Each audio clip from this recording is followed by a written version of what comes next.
వంట చేసే టైం లేనప్పుడు, కూరగాయలు ఏమీ లేనప్పుడు ఇలా 10 నిమిషాల్లో ఇలా పుదీనా రైస్ చేసి పెట్టండి. ఇంట్లో అందరూ తృప్తిగా తింటారు.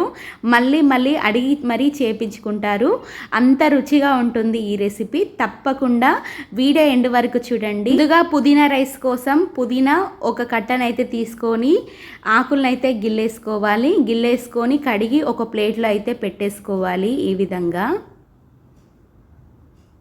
తర్వాత పుదీనా రైస్ కోసం ఇక్కడ ఒక 4 పచ్చిమిర్చీలు, అలాగే కొద్దిగా కొత్తిమీర, ఒక 2 రెమ్మల కరివేపాకు తీసుకొని ప్లేట్లో పెట్టుకోవాలి.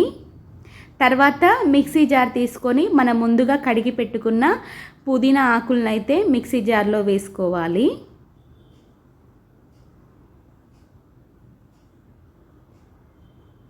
పుదీనా వేసుకున్న తర్వాత ఒక 2 పచ్చిమిర్చీలు కట్ చేసి పెట్టుకున్నాం కదా, సో అవైతే వేసేసుకోవాలి. వేసుకొని కొద్దిగా కొత్తిమీర, అలాగే ఒక 3-4 ఎల్లిపాయలు వేసుకోవాలి. అలాగే 1 టేబుల్ స్పూన్ సాల్ట్ వేసుకొని మిక్సీ అయితే పట్టేసుకోవాలి. చూడండి, ఈ కన్సిస్టెన్సీ వచ్చేంత వరకు మిక్సీ పట్టేసుకుంటే సరిపోతుంది. తర్వాత స్టవ్ ఆన్ చేసుకొని కడాయి పెట్టుకొని ఒక పావున్నర నూనె పోసుకొని నూనె బాగా హీట్ అయ్యాక 1/2 టేబుల్ స్పూన్ జీలకర్ర ఆవాలు, తర్వాత పచ్చిమిర్చి, కరివేపాకు, ఒక 1/2 టేబుల్ స్పూన్ శనగపప్పు వేసుకొని బాగా ఫ్రై చేసుకోవాలి.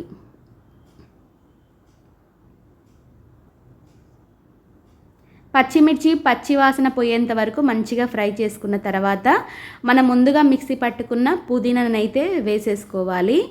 కొద్దిగా వాటర్ అయితే పోసుకొని ఇక మనమైతే మిక్సీ పట్టుకున్నాం కదండి, సో అందులో వాటర్ పోసుకొని మంచిగా ఇక మిక్సీ జార్ని మంచిగా కడిగి సో వాటర్ అయితే పోసేసుకోవాలన్నమాట.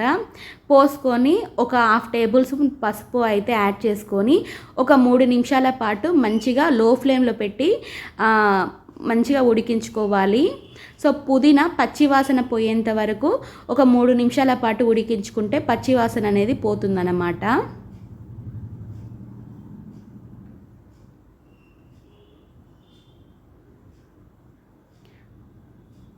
నీరు పొయ్యి నూనె తేలేంత వరకు ఉడికించుకోండి. లో ఫ్లేమ్లో పెట్టి ఉడికించుకోండి, హై ఫ్లేమ్లో పెట్టకండి, మాడిపోతుంది.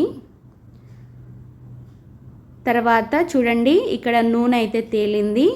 3 నిమిషాల పాటు ఉడికించుకున్న తర్వాత మనమైతే రైసు ఉండలు లేకుండా సో మంచిగా పొల్లుగా విడగొట్టి సో మనమైతే ఇప్పుడు ఉడికిన పుదీనాలో అయితే వేసేసుకోవాలి. వేసుకొని కలుపుకోండి.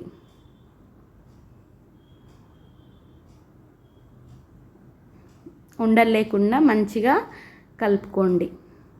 సిమ్లో పెట్టండి మంట.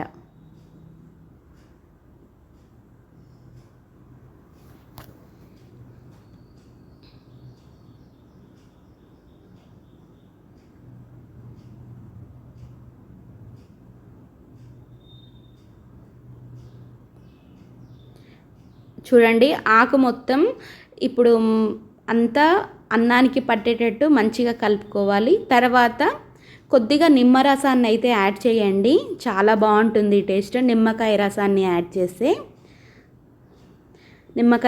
యాడ్ చేసి కలుపుకోవాలి. చూడండి, కలుపుకుంటే టేస్టీ పుదీనా రైస్ రెడీ అయిపోతుందండి.